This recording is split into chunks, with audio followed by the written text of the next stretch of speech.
Hey guys, welcome back to today's video. Today is Friday, March 29th, 2024, and today we are going to be talking about Make America Great Again candidates and how they tanked the 2022 midterm elections and how the Biden strategy largely is relying on these same candidates to tank the 2024 election as well. This is an interesting Politico article that was released just a few days ago that discussed the 2022 midterms and how a similar style of candidates that we are starting to see and have been seeing emerge over the national GOP and in statewide GOPs were largely responsible for the losses in the 2022 midterms. A lot of them had one common denominator, and that was the fact that they were emulating President Donald Trump in their swing districts and swing states, to which voters rejected in an overwhelming fashion in a number of battleground states like Wisconsin, Michigan, and Pennsylvania, to which now you are starting to see them come back to run again in this upcoming election cycle. And so this, I think, really just goes to show a little bit more of the inner workings of the Biden campaign and the Democratic strategy behind a victory this coming November. Biden believes that these types of candidates could be crucial in losing races for the GOP and consequently boosting his own.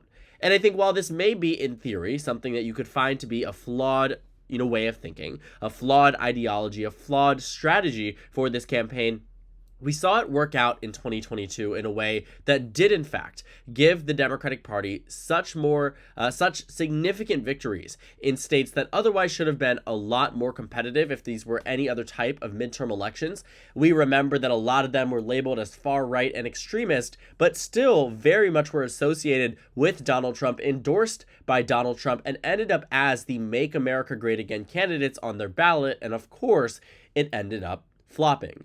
And so experts, upon reflection of the 22 midterms in the immediate aftermath and a year or two later, they started to realize, Donald Trump was to blame. That him and the national GOP that aligned themselves with Donald Trump was largely the reason why the GOP did fall behind in a number of these battleground states.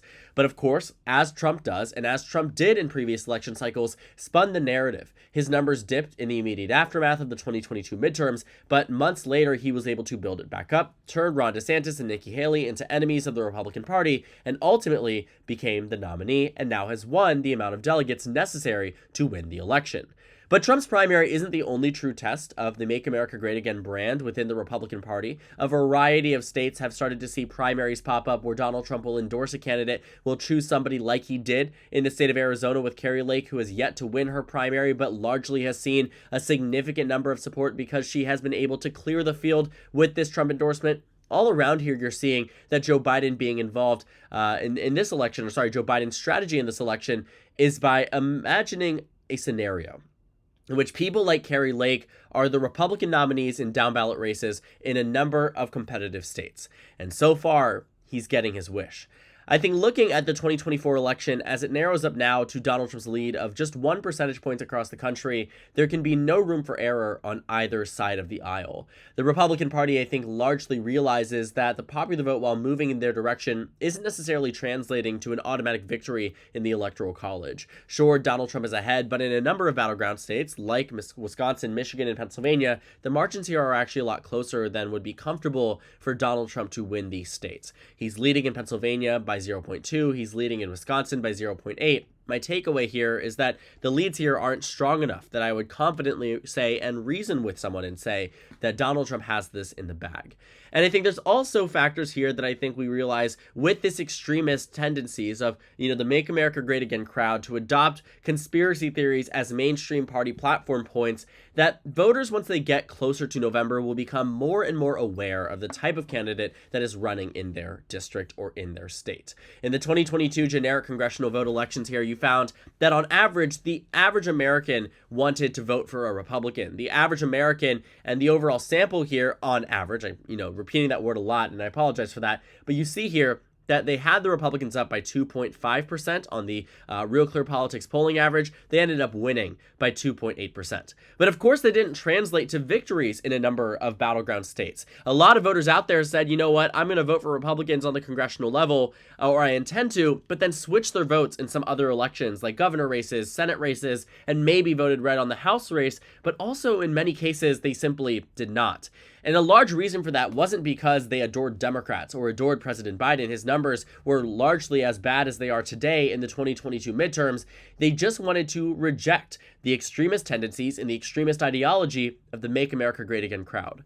I'm often reminded of the 2022 governor elections, where there were a variety of different MAGA candidates who ultimately, in nearly every instance, despite safe red states, tanked in their election. States like Pennsylvania with Doug Mastriano getting just 42% of the vote, losing by 15. Tudor Dixon in Michigan losing by 11. Tim Michels losing by 3 in a state that he was polling up in, right? And so what I think you also will find is that in states where you had Republicans who didn't adopt the Make America Great Again strategy, did not adopt the alt-right or the extremist right tendencies that you did find many of these candidates did, like Doug Mastriano, like Tudor Dixon, like Kari Lake in Arizona, is that those types of Republicans actually did significantly better. In Georgia, for instance, where Raphael Warnock went on to win by 2 points in the runoff and had won nearly the majority of votes in the first round of voting here, Brian Kemp also won in that race by 7.5%. Brian Kemp was able to win a largely Democratic and Republican electorate, 50-50 down the middle, by 7.5% because he distanced himself from President Trump and was not largely aligned with that party. Lee Zelden in the state of New York has largely been, a Trump ally here, but this campaign was not about Trump, right? It was not about the 2020 election. It was certainly not about any of the things that Donald Trump tried to make mainstream besides crime, and that mattered to voters in New York. But it certainly didn't matter everywhere.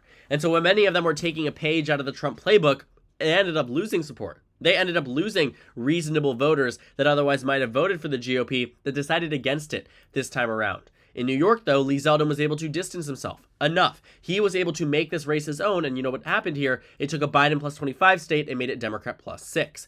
And in terms of down-ballot repercussions, in terms of up-ballot repercussions, whatever you want to call it, depending on what was on the race here, you saw it tremendously. What was happening in these races because of strong or weak Republicans did, in fact, impact Republicans across these congressional races, like in Michigan, where they won in all of the competitive districts with the exception of one here, which honestly should not have been as competitive as it was, by 5 or more points. In Pennsylvania, you also saw it here too. The 8th district went blue. The 7th district went blue. Those held on for Democrats largely because of Josh Shapiro. So did the 17th. So did the 12th district here. You take a look at other states too across this country, where you find, like Arizona, where Democrats were able to narrow up the 1st district, narrow up the 6th district. These are districts that weren't even on the radar for the National Democratic Party. Democrats were able to narrow it up, largely because Katie Hobbs was bringing them across the finish line. And it also translated to state legislative victories. In Pennsylvania, Democrats now have won back control of the Pennsylvania House of Representatives. Michigan has its first Democratic trifecta in 40 years, and a lot of it has to do with the fact that Tudor Dixon was running at the top of the ticket as someone who was so exceptionally unpopular.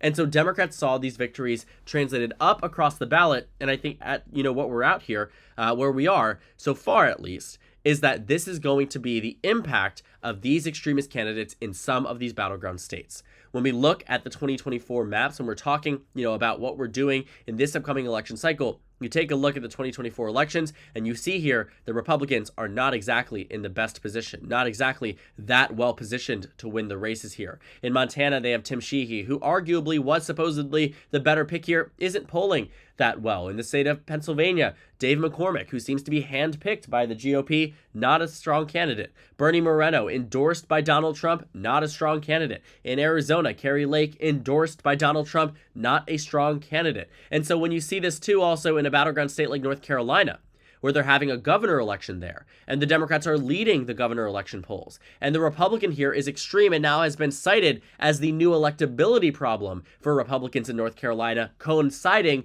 with this November election with numbers that show he's on track to lose his race. It makes it more likely that Biden and the Democratic Party ultimately pull ahead. The 2022 playbook here was actually quite effective because it gave Democrats the ability to make these candidates and label these candidates as extremist and beat them in the general election. It was a high-risk, high-reward situation, but Democrats took advantage of it, and it looks like they might take advantage of it again. And it looks like there is genuine concern, not only from Biden, because I think his concern here is more that he's happy with a circumstance like this one where he would be able to win more seats, the Democrats would be able to win more across the country. But I think you're also seeing that Republicans are looking at this as a warning sign. They're looking at this as something that could genuinely hinder their ability to win, their ability to lead this upcoming Congress, in future Congresses. And I think what they are trying to do is ensure that the candidates that need to distance themselves. But in many, many cases, like you will see in a state like Ohio and Arizona, that simply will not be the case. But for as long as they are taking on these, extremist positions, taking on this more conservative, more make America great again approach to government and politics, it does in fact turn voters off. And should the Democratic Party win the presidency, should Joe Biden be reelected in 2024, defy the expectations on the national average here, you would find that many of these candidates would likely lose along with him. That many of these candidates could probably bring down President Trump with them as well. I think there are fundamental problems in running candidates and a candidate strategy that has lost since 2018 through 2022 and might be again 2024. Despite a few victories that have come far and in between these special elections and regularly scheduled elections, it isn't enough to take into account the fact that Democrats have certainly made improvements since Donald Trump's first presidential victory in 2016. They're now fighting in new territory that they otherwise wouldn't be fighting in, and it also just gives Democrats, increased more validity now that they are the incumbents, now that they are going to be doing a lot of this on their terms. They weren't worried about a lot of these Senate races because Democrats had strong incumbents running. Republicans did not. And so as a result, especially Republicans being on the offense, all of these primaries on the Republican side are essentially open, right? What that means is that you have candidates from across the states, across these, different regions of a state that are running for Senate on a clean slate because this is a race that you're fighting against a Democratic incumbent. And so when you see things like that, and when you have Republicans have a lot more agency behind who they pick and what they decide to do, it also becomes less and less, understanding that they choose the wrong type of candidate. And I think that has been a consistent problem since the 2022 midterm elections. I think they genuinely have seen this as something that is now electability in terms of a problem, an electability problem that I think they're trying to walk back. Because what they know so far about people like Mike Robinson and Carrie Lake is that they probably are not on track for victory this November, and consequently could hurt Donald Trump. So I'm interested to see what we actually end up see happening from, all of these races where supposedly, Republicans are supposed to, win anyways. The candidate quality doesn't matter. Republicans are taking on these talking points, these strategies here that, voters elected them to the nomination for a reason. They're the more popular half of the GOP or majority of the GOP within a state party. But I do think there has been a problem here, that voters don't always make the best decision when it comes down to the issue of electability. I'm not here to argue the merits of their victory or the merits of them being chosen by their state party. What I am here to say is that I don't think many of these types of nominees, like Carrie Lake, like Mark Robinson, like many of them that are associated with the Make America Great Again crowd, are going to win in swing states. Because what we know from the Senate races, what we know from the House races, and what we know from the 2020 presidential election is that the MAGA crowd is not always the most popular. They may be the most visible and the most likely to vote in a Republican primary, but that doesn't necessarily mean that they are the most electable come the November election. Donald Trump himself can tell you that if he ever admits that he has lost the election fairly. I think that is why you are going to see a lot of losses here for the GOP in an otherwise very strong year for the Republican Party. I mean, you take a look at the Senate map and you genuinely ask yourselves, how could Democrats maintain Senate control? They are defending territory in Montana, West Virginia, Ohio, Wisconsin, Michigan, Pennsylvania, Arizona, 7 states that Donald Trump won in the 2016 presidential election. And almost all of them in some capacity recently have become very competitive in this election cycle. And yet, Democrats still have a very viable pathway to the majority, viable pathway, in turn, to the presidency. And I think Biden's right, that the possibility that these candidates might tank the midterms could tank the elections again, could tank the 2024 election because of the stances that they are taking. I think many of them are going even a step further than Donald Trump because he awakened something in them and they've just kept going and going and going towards the right. But ultimately, voters are going to put a stop to that.